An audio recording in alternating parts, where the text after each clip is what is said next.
in IELTS, don't do this. The sources that you receive from IDP are important. Hi there. If you have watched my previous vlog, you will know that I recently took the IELTS General Training exam and managed to score a band 8.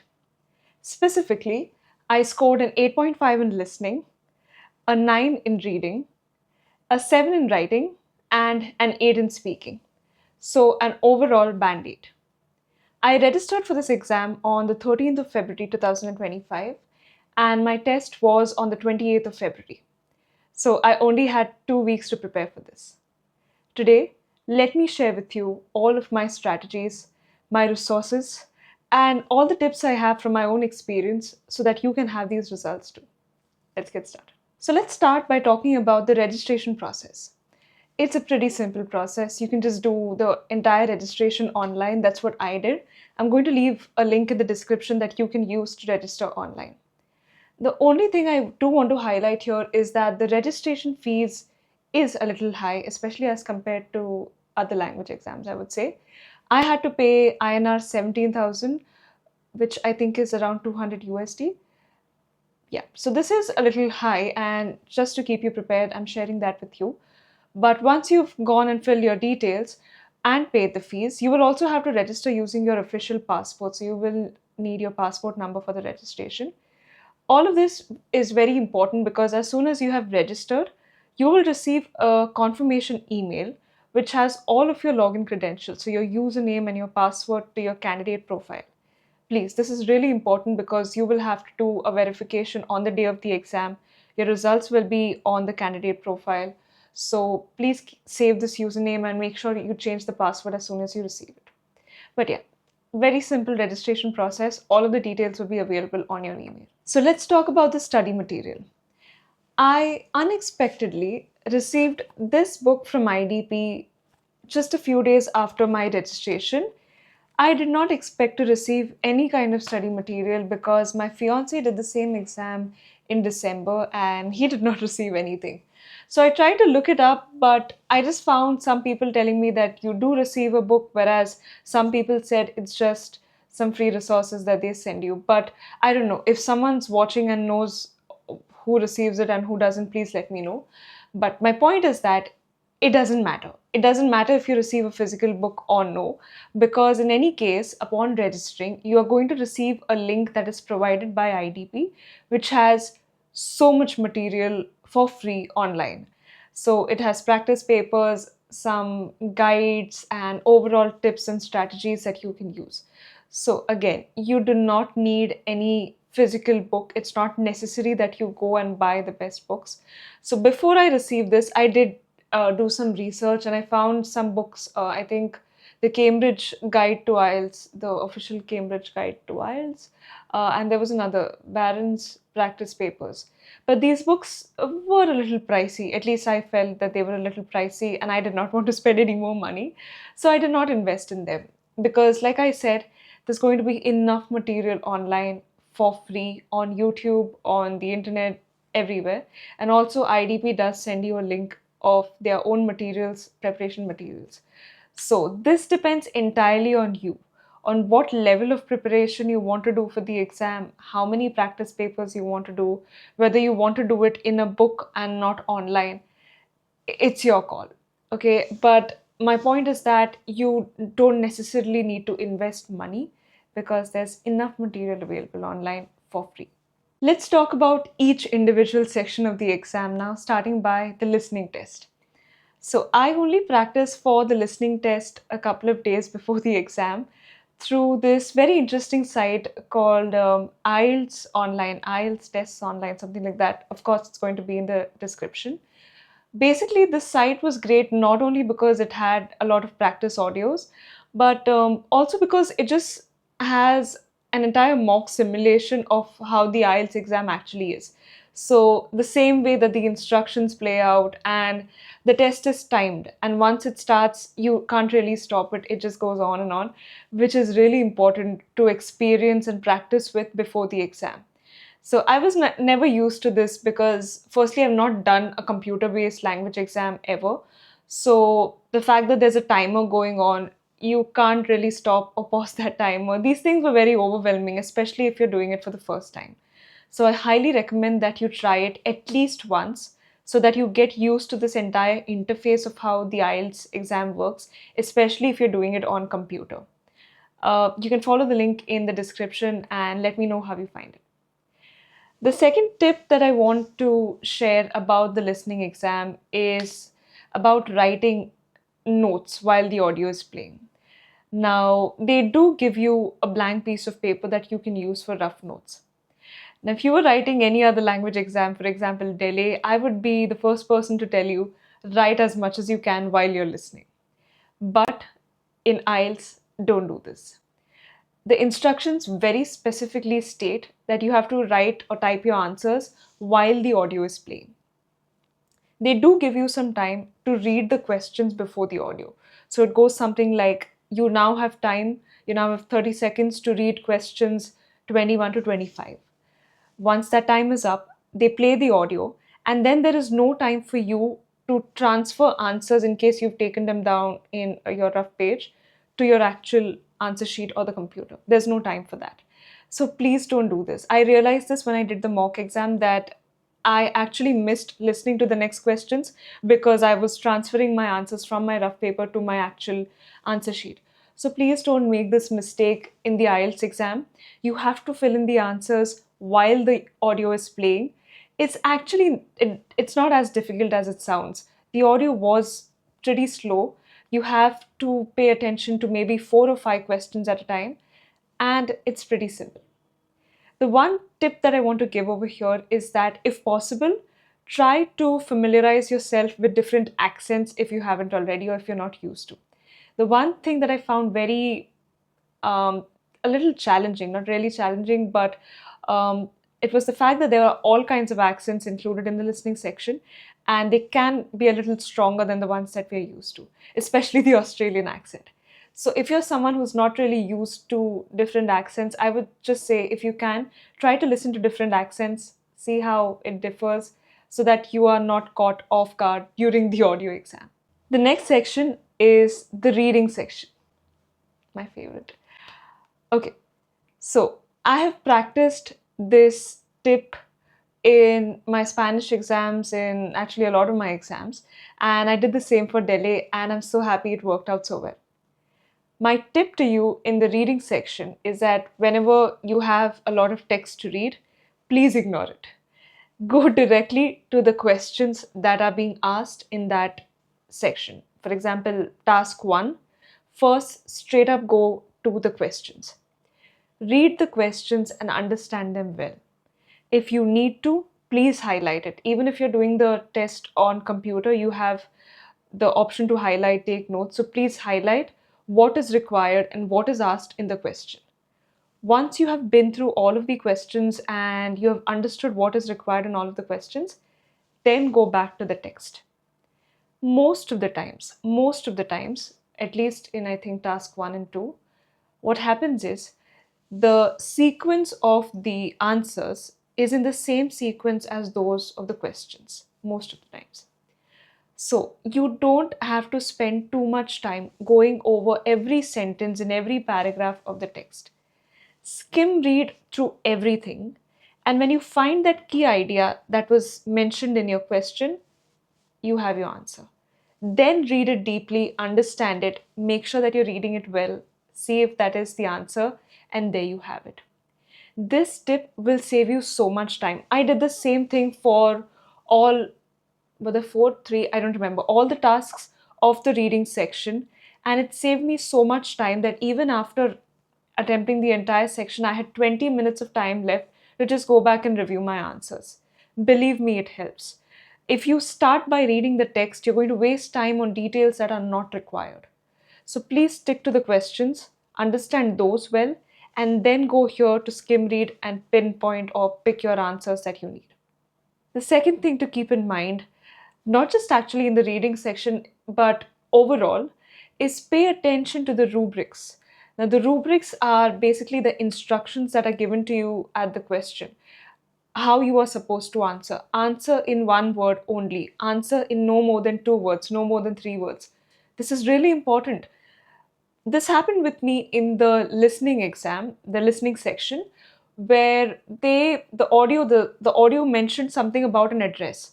So it said that we are based on some number, Dalkeith Road, and then they spelled it out with a Dalkeith.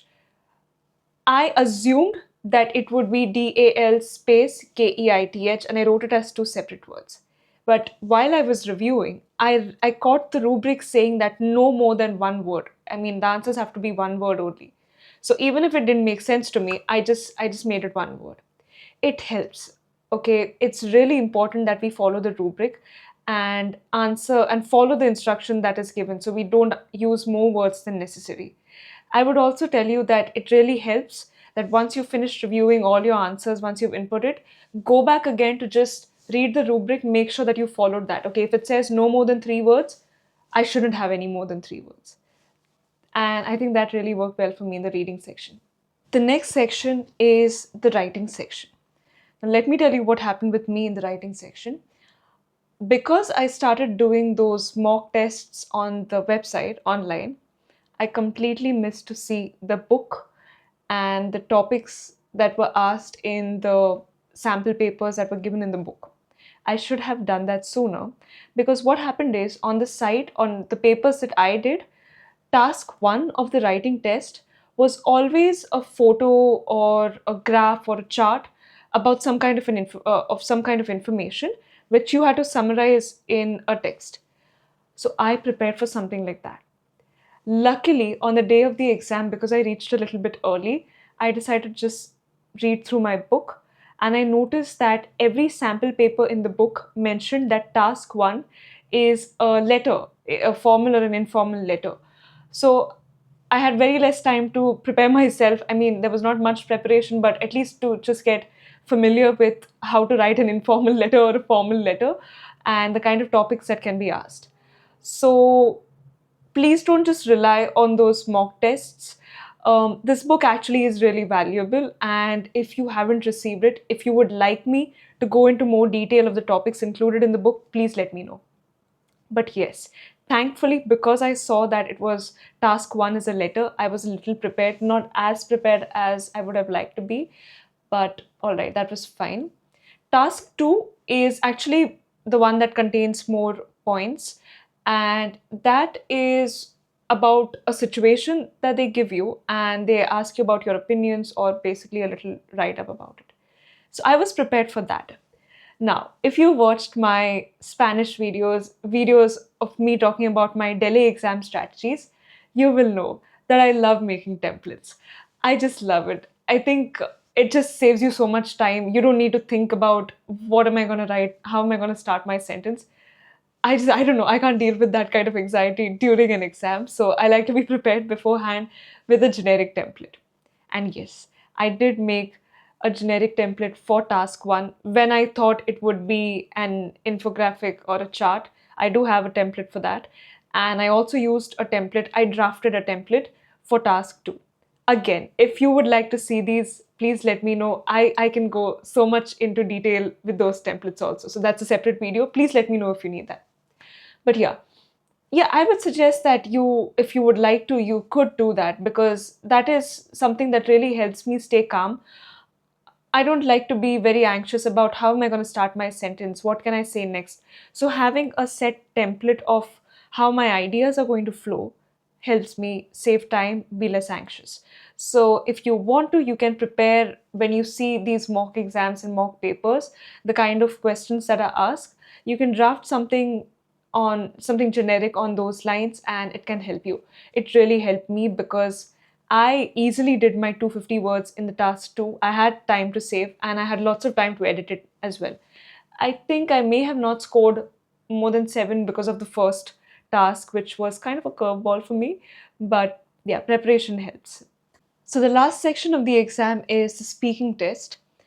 I finished my first section of the exam at 12 p.m. and I received a slot for my speaking test at 5 p.m. So I had a good 5 hours, 5 hours to kill in between. In this time, all I did was watch YouTube videos and go through my book again. The channel that I watched mostly, it's called IELTS Advantage. I just found so many useful videos. It showed what the examiners are looking for, what is a band 6 score. I mean, what is a band 6 answer? What is a band 9 answer? Things like that. So, again, I'm leaving the link in the description. Please do explore it if you wish to.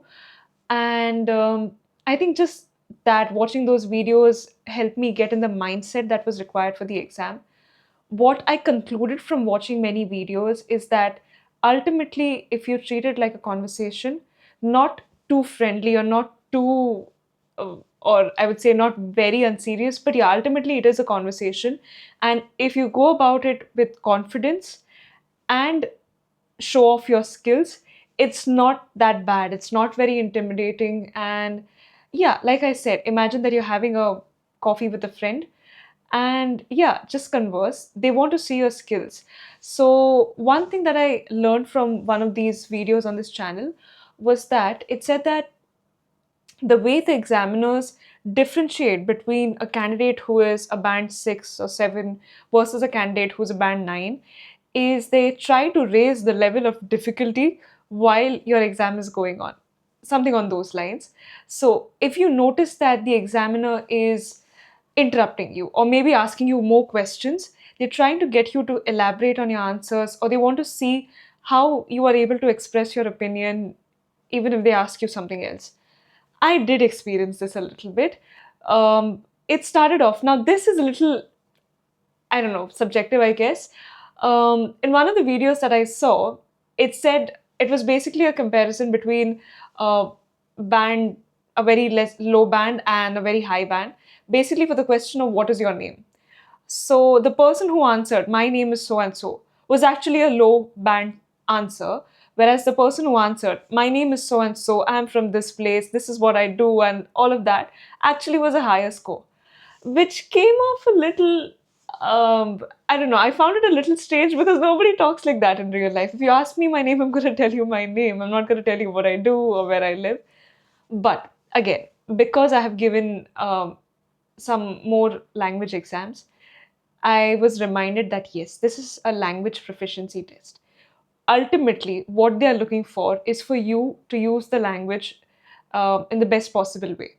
How can you do that? How can you show off your skills? There is nothing personal going on between you and the examiner that you have to think that why is that person asking me this, okay? It's all about showing your proficiency and showing your ability to communicate with the examiner, even if there are curveballs in the interaction. The curveballs that I faced were, but when I went and I sat down, the person from IDP showed my passport details and that was verified. So the examiner obviously knows my name, but I was asked, what is your name? So I said, my name is Rima Richard Rodriguez. And I stopped at that. And then the examiner asked me, and what should I call you?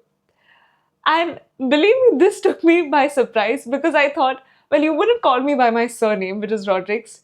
You wouldn't call me Richard, which is my father's name. So, but then again, very quickly snapped back into exam mode. I said, yes, you may call me Rima. And that was it. I also noticed that when I was speaking, when I was actually sharing my opinion, the examiner quickly turned, and why do you think like that?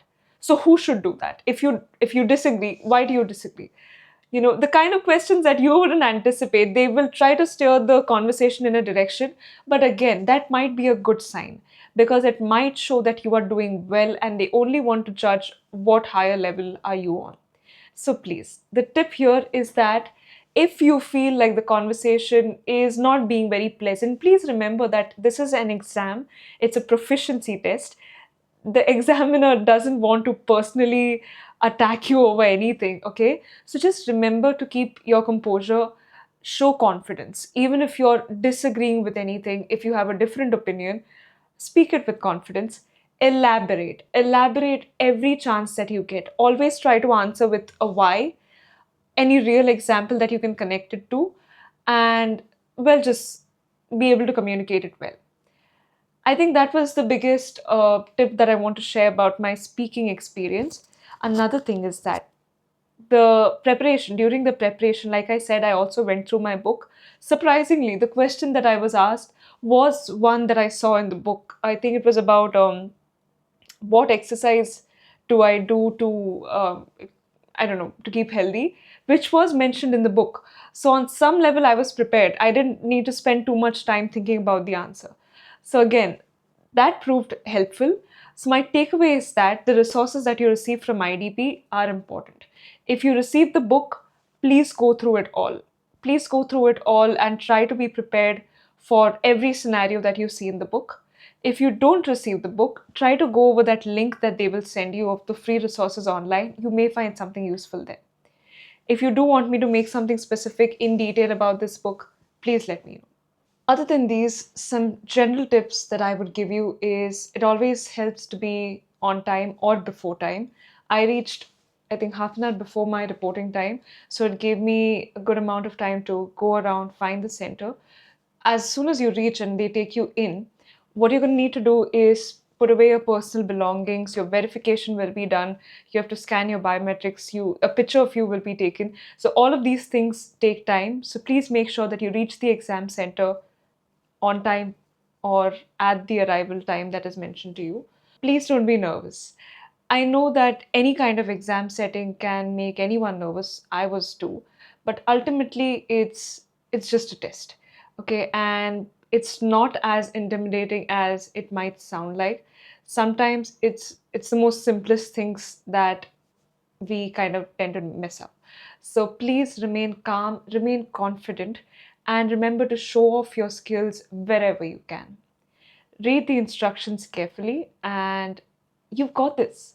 You've got this. Thank you so much for watching. Please let me know in the comments if you want me to go deeper into the topics that I saw in the book. If you want me to share the templates that I made and spoke about, please let me know. I'm here to help in any way I can. All the very best.